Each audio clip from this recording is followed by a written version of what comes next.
Hi everyone and Assalamualaikum. My name is Nurulain Binti Rizal and I am from class JBA 11456C. Today I would like to introduce about the topic Introduction to Bonds under topic 3. Let's move on. First of all, let's see what is a bond rating. A bond rating is a credit scoring scheme that uses unique letter-based score to evaluate the quality and creditworthiness of a bond. It also measures the financial strength of the company that issues the bond and its ability to make interest payments and repay the principal of the bond when due. Next, let's move on to rating agencies in Malaysia. The first agency is Rating Agency Malaysia Berhad. It is the leading and largest credit rating agency in Malaysia and Southeast Asia. It is also established in November 1990. Next is Malaysian Rating Corporation Berhad.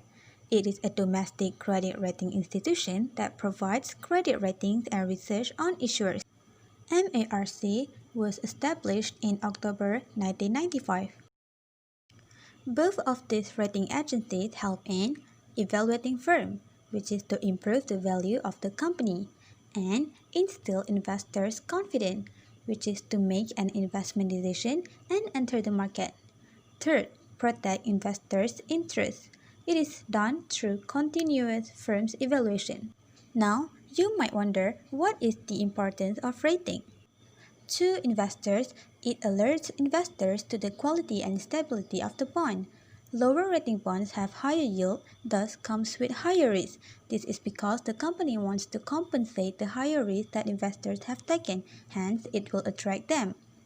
Meanwhile, to issuers, it improves corporate image. High credit rating creates confidence and trust in the minds of the investors about the company. Now, let's move on to the flow and process of rating. Here I have prepared the extracted flow. First, it starts with contract between rater and client. Second, information request. Third, meeting with key management. Fourth, deliberation by a rating committee. Fifth, entity notified of outcome. Sixth, public dissemination of rating. Seventh, surveillance and confidentiality of information.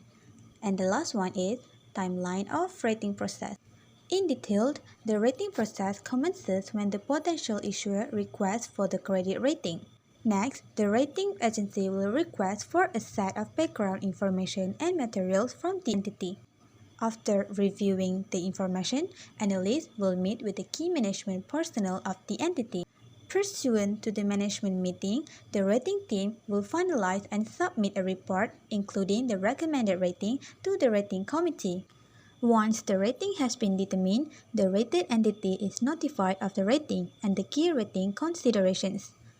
Once the rating has been accepted by the rated entity, agency will disseminate the rating via media or website. They will monitor all assigned ratings throughout the life of each debt issue.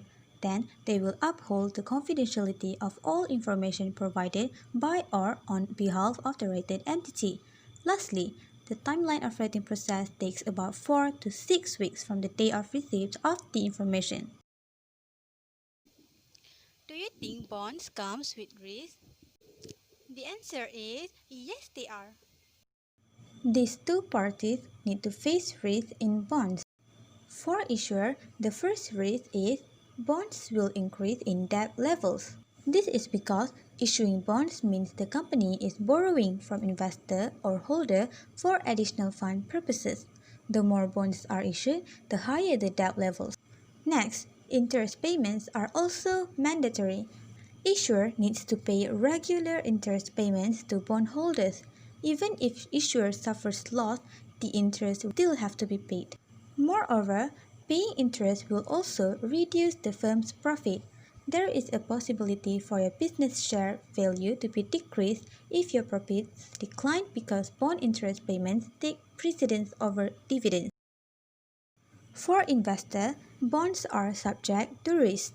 For example, interest rates risk, credit risk, reinvestment risk, and liquidity risk. Furthermore, investors will be affected by the volatility of the bonds.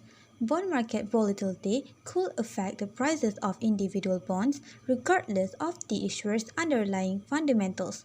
long-term bond is more volatile. Lastly, bondholders have no benefits such as shareholders. They have no voting rights in annual general meeting. Also, they have no rights to keep a copy of companies' annual reports.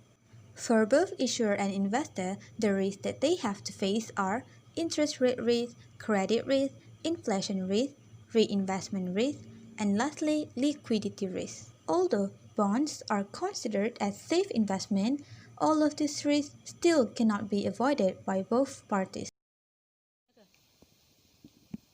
That's all from me. Thank you for listening. Remember, successful investing takes time, patience, and discipline. Goodbye.